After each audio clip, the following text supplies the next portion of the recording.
Hello, good afternoon. My name is Emmanuel, and today I am going to present the chapter 15 and the chapter 16.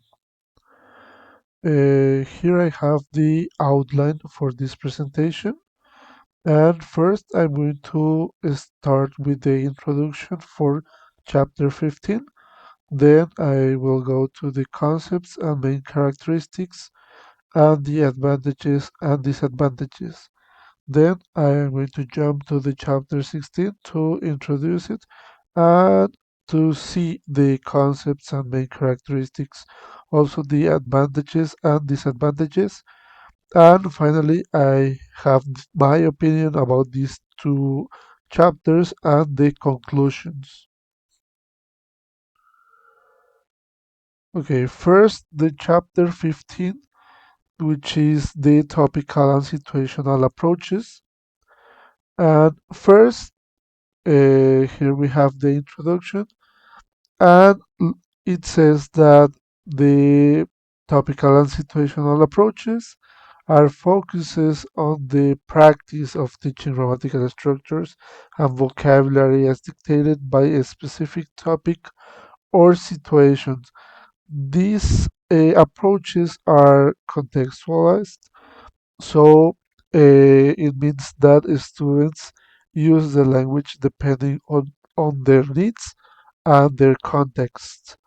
Also, in this part, we have this term which is English view, in which the topics are seen in relationship to the basic language proficiency.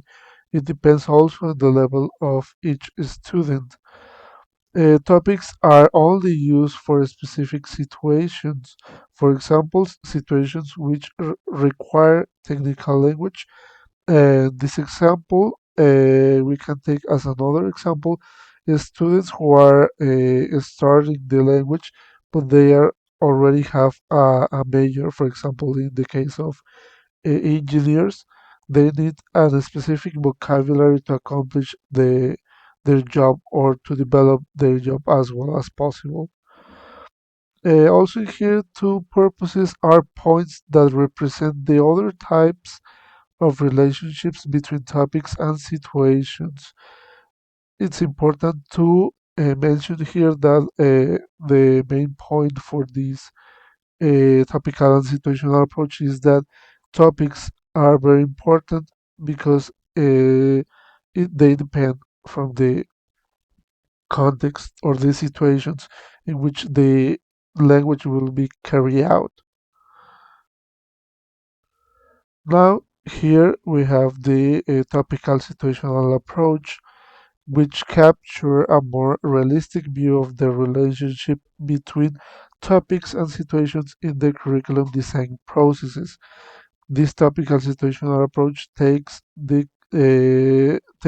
specific situations and try to develop the students in a second language by using these situations. Here I have some concepts, main characteristics, and examples of these approaches. Topical situational approach has its roots in oral approach or situational language teaching. It is important to mention that this oral approach was originated in the early 20th century and emphasis on vocabulary and grammatical structures, particularly as they related to improvements in reading. Also, English was analyzed into sentence patterns that could be used internalized English sentence structures. In here, students are related to the grammatical structures and they use these grammatical structures to, uh, of course, use the language in their own context. Also, the situation in which vocabulary and grammatical structures were to be taught by Halliday, 1973, and 1975. It's called situational language teaching. Horbury, 1954, in his book A Guide to Patterns and Usage in English, presented procedures for developing a curriculum based on situations. And these procedures are divided in three stages. First is how to select vocabulary and grammatical structures. Then how to sequence these items, and finally how to introduce new items in context or in the situation. Situational language teaching began with the spoken language. Language forms and vocabulary were taught orally before they were presented in written form. This means that teachers expose students to first to the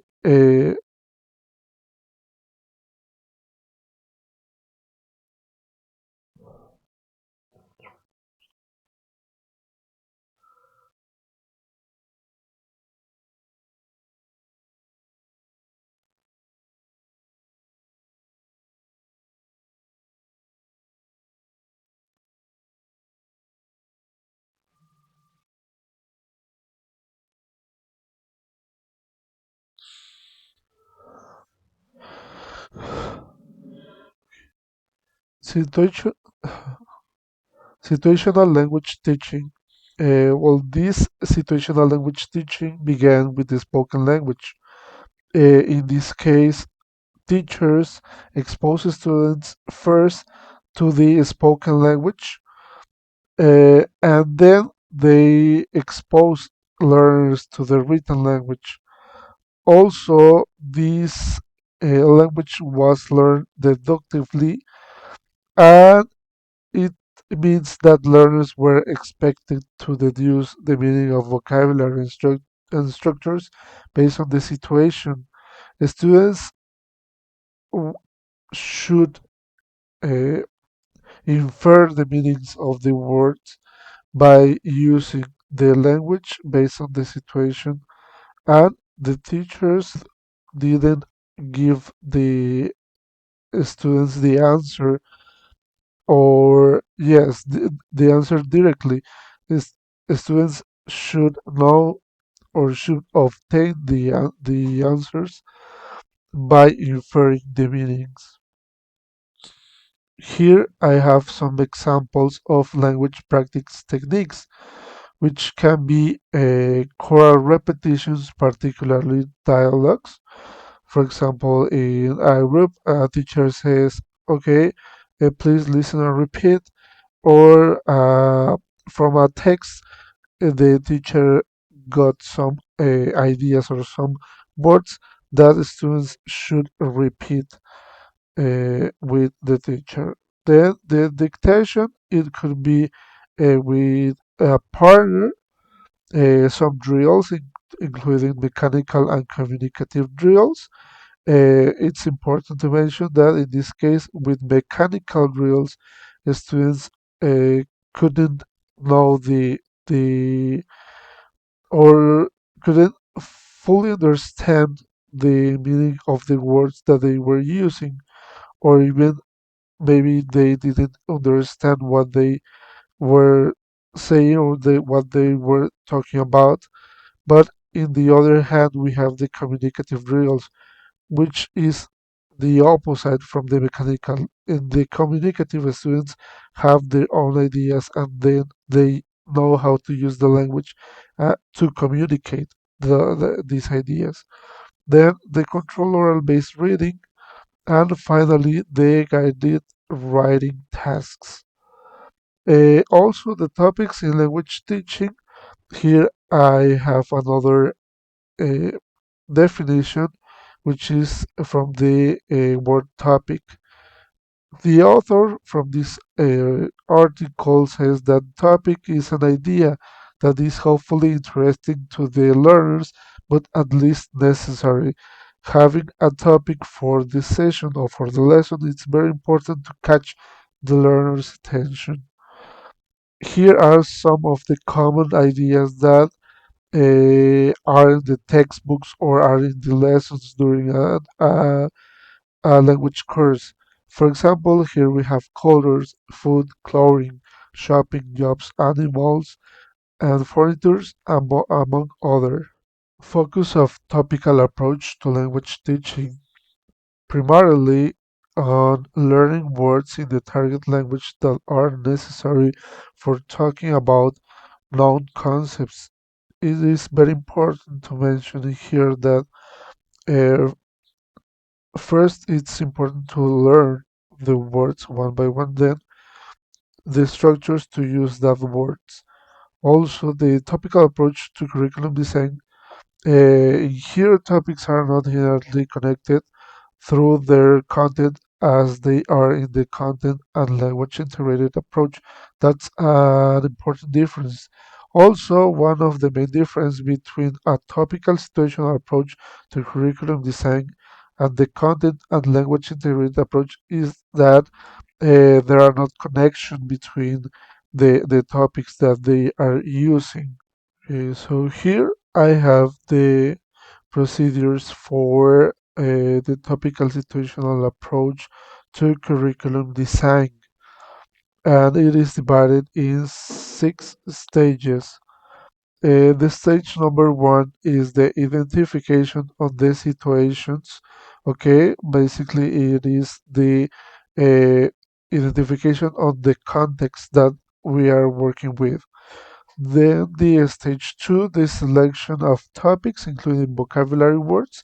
It is important to, based on the context that we are working, in which we are working, we have to select the topics that we are going to study. The stage number three, sequencing of topics, including the vocabulary words, is the link between all the topics that we are going to study. Stage number four, the selection of grammatical forms and genres, text to support the topics, all the additional information that we are going to use to reinforce our students' knowledge. Then the stage five, the sequencing of grammatical forms. Okay, what grammatical structures are we going to use during the lessons or during the sessions with the students, which are the most important according to their level. And the stage 5, the identification of specific techniques and procedures for teaching vocabulary and grammatical structures and genres. This is very important because we want to develop our students in a right way. So the way in which we are teaching them impact in a it could impact in a good way yes, in a good way or in a wrong way. All right, so it's important to select the appropriate techniques and procedures for teaching our students. There are some advantages in this approach. Uh, the first one is that in this approach, curriculum is organized around the specific topics and situations and the purposes that people have for using the topics. As I mentioned at the beginning of the presentation, it is based on the context and the use that our students are going to, in which context our students are going to use the language. Also, the development of skills for communicative purposes, which is very important when people are learning a second language. The communicative focus motivates learners to see that the foreign language they are learning can help them with daily communication needs. It is important because from time to time students forget this idea that they are learning a good tool uh, which can help them in the future or in the present to communicate with other people and people who is not living in the same country or who is not from the same country.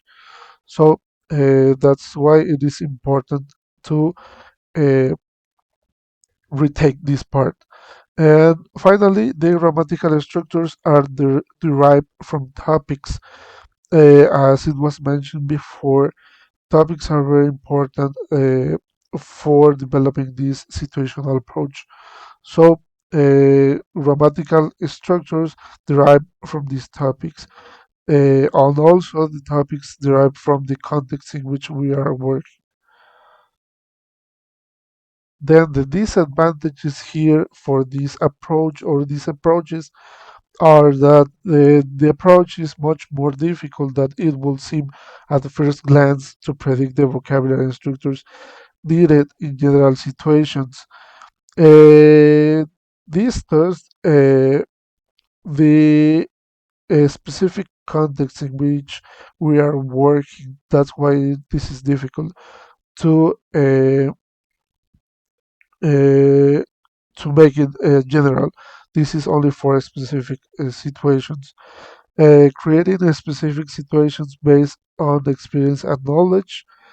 Well, this is a complicated part for teacher to give this value to the lessons, to put a little bit of your experience to share with your students, and of course your knowledge, but based on the needs they have or based on the context they are dealing with. Another disadvantage is the better suited for short-term courses that are geared towards the development of specific skills for specific purposes than for long-term courses, which are pointing out to proficiency or general proficiency. While in this case, as well, it is being developed in a specific situation or in a specific context with topics which are in some cases adapted to students. It is important to consider that this approach is not for students who are pointing out to a general proficiency. In the case, for example, of the students who are pointing out to a certificate in general proficiency, well, this is not for them. This is more related to the short-term courses. And finally, the it's difficult to motivate recurring grammatical patterns in a dialogue that does not sound artificial.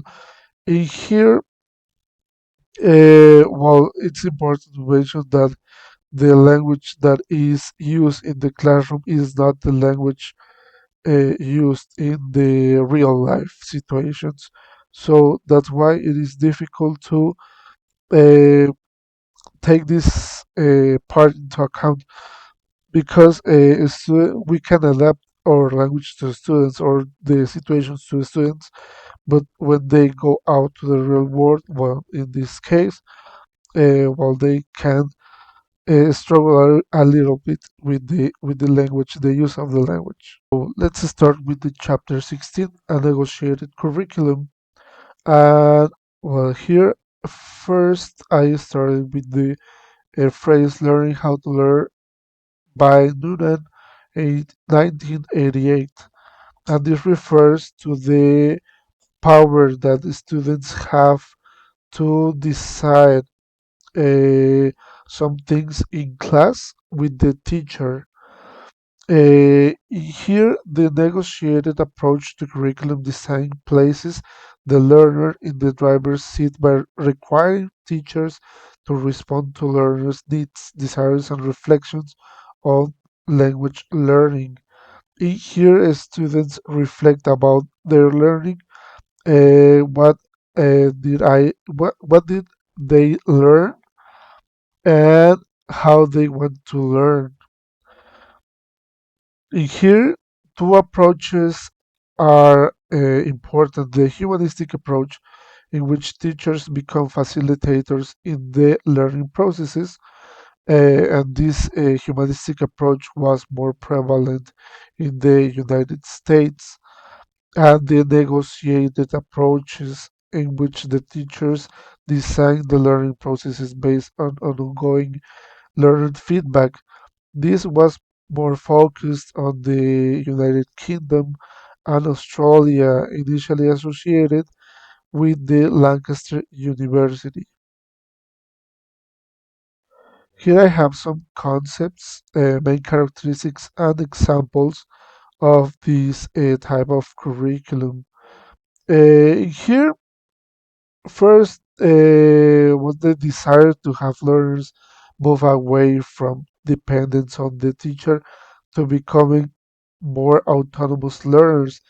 This type of curriculum points out to the autonomy in the students. Learner needs based design because what we see as teachers is, for example, some difficulties in classroom or some difficulties that our students have during the lessons. We have to attend to them, but by trying with new techniques based on what our students think they are better for them. Desire to have teachers become more self directed and independent from textbook or prescribed curricula. This is very important because this curriculum is not uh, prescribed. This is like an accordance for by the teacher and the students. And in this way, the learning process could be benefit in different ways. So this type of curriculum is very important when teaching a language. Then the recognition is curriculum design is an ongoing process during and after instruction, not just in planning instruction. This is very important to recognize, as it says, what fields can we improve as teachers and in what fields our students can improve too. Breen and Littlejohn 2000b said that negotiation in the classroom has been shown to facilitate language acquisition. Why? Because the negotiation between teacher and students it's important to find new ways or find the ways to facilitate the learning process to the students. What functions in the classroom, what functions in that context, it's important always to take that into account.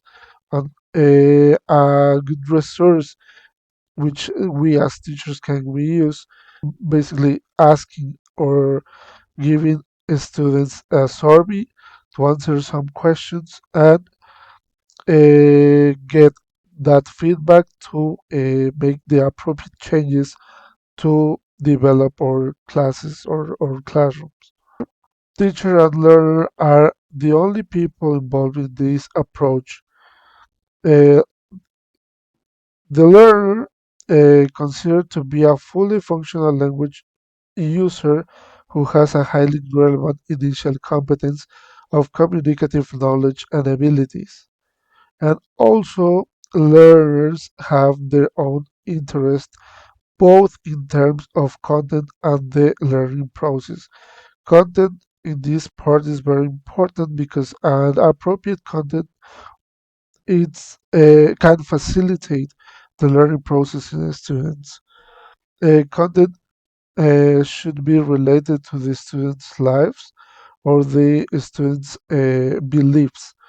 And on the other hand, the teachers have their own beliefs about language and language learning and even specific content interests.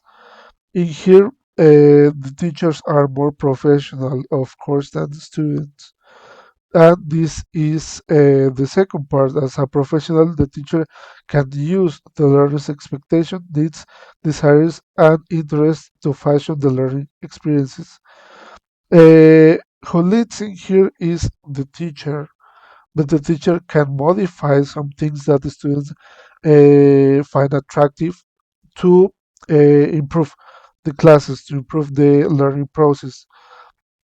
Uh, as I was mentioned before, a teacher can ask the students about these needs, or well, he or she can realize the needs, but the desires and expectations from the learners can be asked by a survey or another tool, and well, then the teacher can modify this part of the lessons to make the class attractive or interesting for its students. Brin and Little John 2008 defines the negotiated curriculum as the discussion between all members of a classroom to decide how learning and teaching are to be organized. Here I have some of the major characteristics of the negotiated curriculum. According to Noonan 1985, there are three different ways in which a teacher can work with learners in each aspect of the curriculum. And here I have some of the characteristics. For example, needs analysis, goal setting, deciding input, deciding content, ordering input, studying language, choosing materials, choosing activities, and evaluating instruction. The authors mention some of these characteristics, not all of them, but they focus on the following. First, the needs analysis, which are defined by Newton 1985, and it is basically the establishing the learning needs of the individual students can only come about through the often lengthy process of getting to know each individual student. And for choosing activities, aspect of curriculum for which learners most often seek learning input. Some teachers survey students at the beginning of the course, others assign activities, and the students evaluate the activity. Here I have an example of a survey for language learning needs analysis. Here the the researcher sets the learning situation, in this case the grammar rules, the pronunciation, the new words, speaking, listening, reading, and writing, and ask students how important is this for you, and ask for circling the number.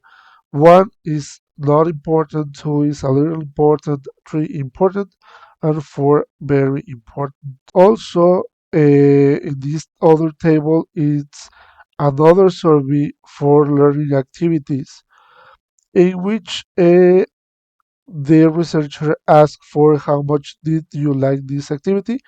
This was at the end of an activity, using a textbook, practicing with the whole class, practicing with the partner, and practicing in a group. And also, the researcher asked how much English did you learn from this activity. And here, the students should circle the answer they consider as an appropriate answer. One is nothing, two a little, three quite a lot, or four a lot. Choosing the content, subject matter content provides a unique opportunity for learner centeredness. The content is of intrinsic interest to the particular learners. The content is what learners will need to either their social life or their work life. Of course, well, in this instance, the the content is important, adapted also to the context of the students, and the content is learner generated. Also, learner generated content can include student writing that is used as text in the classroom, okay, made by students. It can also mean that all texts used in the course are found and brought to class by students. Uh, Another thing is designing assessment, which is one of the areas that teachers are more reluctant to negotiate with learners. Here, because from time to time, well, it depends also in the student's age. or ages. Sorry, but here teachers are reluctant to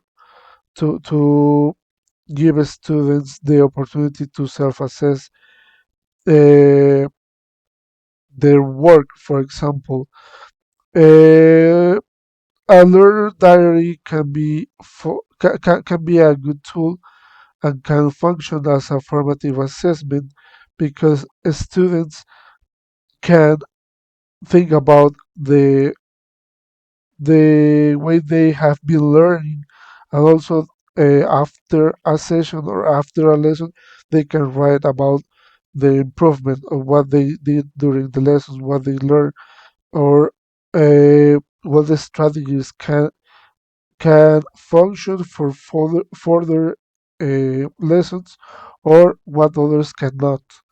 Also, here is an example that the author mentioned, which is for a writing course. And, well, in this case, for a writing course, the author says that we can use rubrics for assess our students. Some advantages of using this curriculum is that in this case we as teachers empower the students to become autonomous, and also negotiating the curriculum with the students, the teacher can provide more opportunities for rich classroom discourse. For the disadvantages, the expectations over teachers to be curriculum designers. In here, while not all the teachers are able to develop or to make a good curriculum. Uh, Also, the learners may not be the best judges of what and how to learn, or learners may consider teachers are lazy. In this case, it is important uh, to walk with the students, not let the students walk alone. It is important to go with them, to lead them to good strategies, good techniques, or even good topics to develop in classroom, uh, to develop in a good way in a second language. Number three, it makes progression through a range of courses quite difficult. It is a little bit complicated to uh, help or to accomplish all the students' expectations uh, during the during a course. That's why, as a group, as a whole, teacher and learners should opt for the best options. They need to make the best choices for their uh, for their development. Now, my opinion about uh, these two chapters. First is the uh, topical and situational approaches. I think that these approaches are very important when teaching and learning a second language. First, because of using uh, the appropriate topics with our students, we can facilitate their learning process, and also we can engage the students or our classroom, well, or to our classes. And also the situational, in my perception, this is very important because we need to uh, take into account where we are teaching, the context in which we are working, because they are never the same context, they are never the same situations. So that's why I think that every single class every single class and every single classroom is different. because we are, as teachers, we are dealing with different people, and well, we need to adapt to their context, and also we need to adapt the material, the topics, and the grammatical structures, the way we speak, the way we teach them the four skills. So that I think, in my perception, it is very important. And on the other hand, the negotiated curriculum, I found it very interesting the way in which the negotiated curriculum can work. But I think that, for example, it it cannot work with all the students that I have, for example, in my case, because some of my students are very young to know, for example, to have this critical thinking about creating a negotiated curriculum. If I ask about how they want to learn, or what topics they want to study, or something similar. For example, it doesn't work with the students from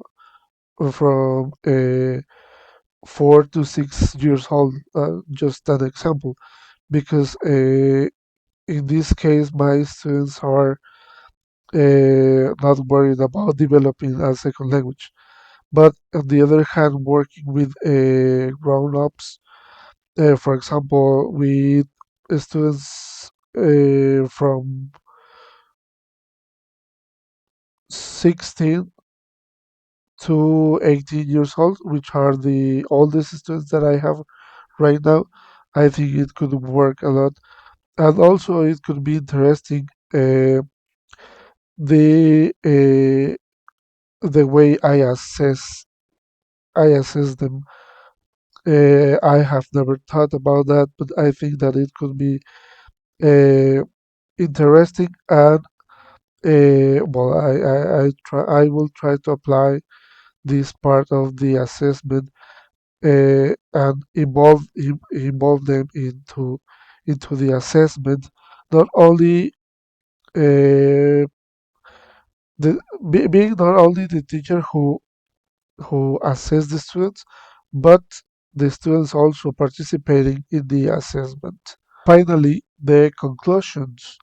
First, topical and situational approaches are linked on a continuum that represents the strength of their relationship. Also, it is possible to have a purely topical curriculum. However, most topics can easily be linked to situations. As we saw at the beginning of the presentation, there are some common topics to study in classroom. So these topics can be linked in different grammatical structures, and well, they can work as well as we as we expected. Also, the negotiated curriculum is the most all-embracing manifestation of a learner-centered curriculum, and all aspects of the curriculum are negotiated between teacher and learner at the class level. This promotes the motivation in the students, because in some cases they can feel like they are heard, and well, in some other cases they can feel confident about that. And well, that will be all for this video, and thank you so much for your attention.